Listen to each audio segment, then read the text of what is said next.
તારીખ 11/3/2026ના એ division police station ખાતે આ ફરિયાદ દાખલ થયેલ છે. ફરિયાદીની હકીકત જોઈએ તો આ ગુનાના ફરિયાદી એક નિવૃત્ત શિક્ષક છે અને ગુનાના આરોપીઓ સાથે જમીન બતાવવા માટે સંપર્કમાં આવેલા હતા. ત્યારબાદ ફરિયાદીને હની ટ્રેપમાં ફસાવી તેની પાસેથી 12 લાખ જેટલા રૂપિયા ડરાવી ધમકાવીને બળજબરીથી પડાવી લીધા હતા અને વારંવાર ત્યારબાદ પણ રૂપિયાની માંગણી કરતા હતા. ફરિયાદીએ હિંમત દાખવીને એ ડિવિઝન પોલીસ સ્ટેશનનો સંપર્ક કર્યો હતો. ત્યારબાદ એ ડિવિઝન પોલીસ સ્ટેશનમાં સંલગ્ન કલમોની આ બાબત પર ગુનો પણ દાખલ થયેલ હતો. બનાવની ગંભીરતાને જોઈને ક્રાઇમ બ્રાન્ચની અલગ અલગ ટીમો આ આરોપીઓને પકડવા માટે પ્રયત્નશીલ હતી. ત્યારબાદ ટેકનિકલ સર્વેલન્સ તથા હ્યુમન ઇન્ટેલિજન્સની મદદથી આ ગુનાના 3 આરોપીઓને પકડવા ક્રાઇમ બ્રાન્ચને સફળતા મળેલ છે.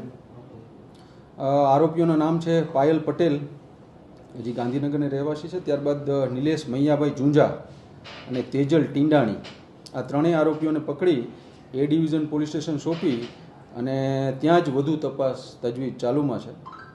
આમાંની એક આરોપી પાયલ પટેલ સામે અગાઉ આ જ પ્રકારની હની ટ્રેપ બાબતની ફરિયાદ અંકલેશ્વર પોલીસ સ્ટેશનમાં દાખલ છે. આ લોકોની એમો તો જે ફરિયાદી છે એ એક કોમન મિત્ર થ્રુ આ પાયલ પટેલના સંપર્કમાં આવ્યા હતા અને ત્યારબાદ જ આ આખો ગુનો બન્યો હતો. કઈ જગ્યાએ ઘટના બની? બસ સ્ટેન્ડ પાછળ એલેક્સા હોટલ છે. સર, આ પાયલ પટેલ છે એનો કોઈ રાજકોટમાં અગાઉનો ભૂતકાળમાં કોઈ ગુનો કે ગુનાહિત ઇતિહાસ મૂળ ક્યાંની? મૂળ ગાંધીનગરના છે અને એ બાબત એનો એક ગુનાહિત ઇતિહાસમાં એના અંકલેશ્વર પોલીસ સ્ટેશનમાં આવો એક ગુનો દાખલ છે. બાકી વધુ તપાસ એને કોઈ બીજા પાસેથી કે આવી રીતે પૈસા પડાવ્યા હોય ડરાવી ધમકાવીને, તો એ બાબતની વધુ તપાસ તજવીજ એ ડિવિઝન પોલીસ સ્ટેશનમાં ચાલુ છે.